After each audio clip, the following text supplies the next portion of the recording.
The most devastating argument against Joe Biden's re-election bid may have come not from a politician or a pundit, but from a film star. But George Clooney, with his stinging New York Times opinion piece, isn't the only one speaking out. A growing chorus from Democrats is sinking the president's hopes of steadying his campaign this week, and perhaps ever.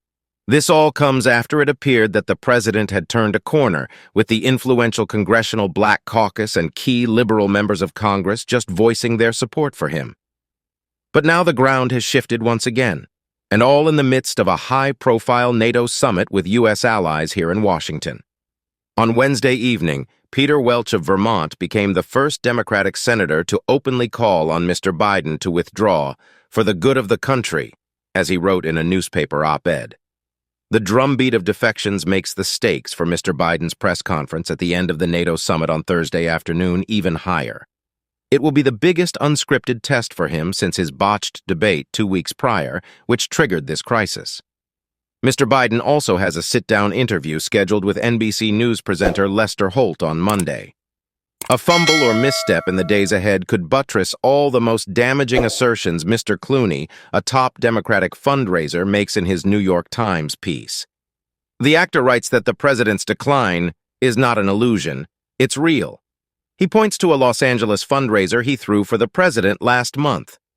The Joe Biden I was with 3 weeks ago at the fundraiser was not the Joe of 2010, he writes.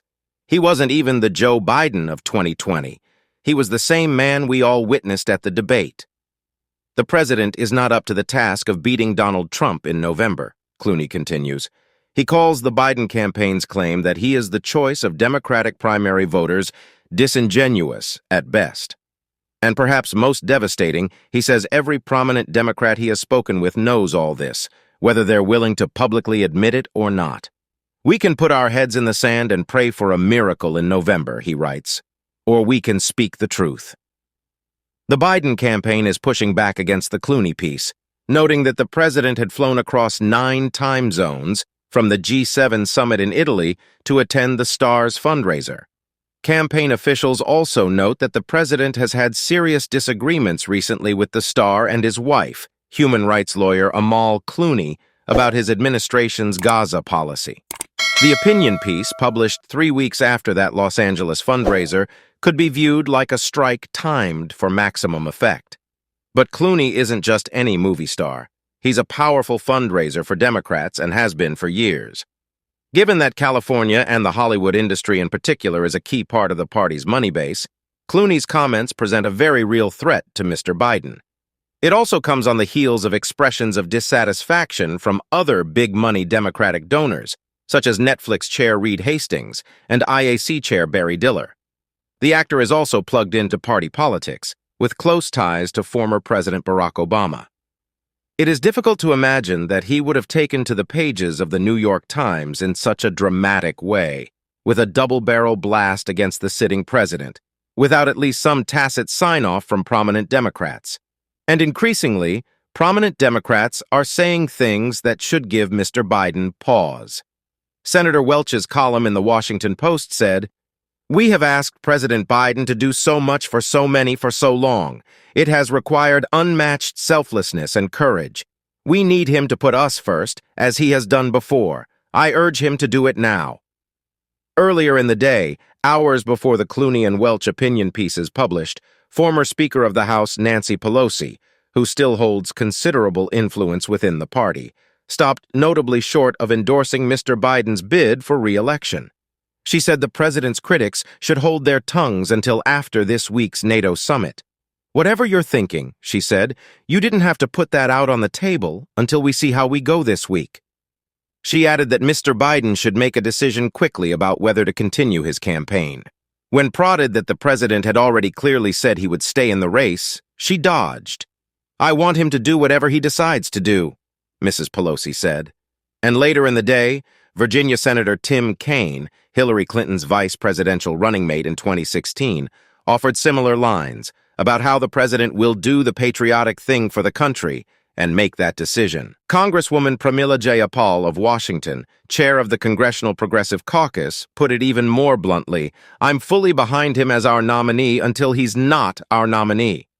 It's as if Mr. Biden's tepid supporters simply won't take, "Yes, I'm still running," as an answer. Meanwhile, even some of Mr. Biden's staunchest supporters have started to engage in what-if scenarios. California Governor Gavin Newsom said he still backs the president and would not run against Vice President Kamala Harris as the nominee if Mr. Biden stepped aside.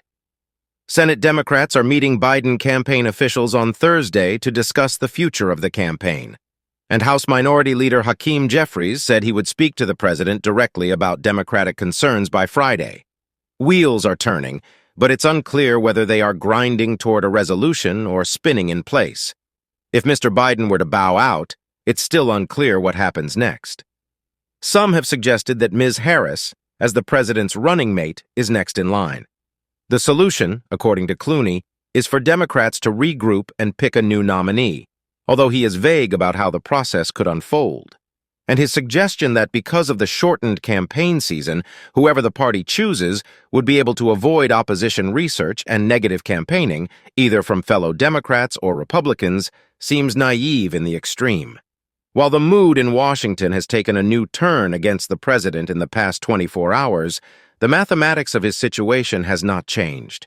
Mr. Biden still controls the lion's share of national convention delegates who ultimately decide the party's presidential ticket. And while those delegates aren't explicitly bound to support him, he could replace any who show insufficient loyalty. The opinion polls, while indicating he is trailing Trump, have not changed dramatically since his ill-fated debate, and few show any of the most obvious alternatives to him, the vice president and prominent Democratic governors doing substantially better. Even Mr. Biden's critics, with their appeals to his patriotism, sense of duty and concern for American democracy, given the potential for a second Trump presidency, implicitly acknowledge that the decision ultimately lies with him. What Wednesday demonstrated, though, is that if he presses ahead, he may never be able to fully put the concerns about his age behind him. His debate performance may end up being a self-inflicted wound that never heals. Kindly like, subscribe, and share your thoughts in the comments section.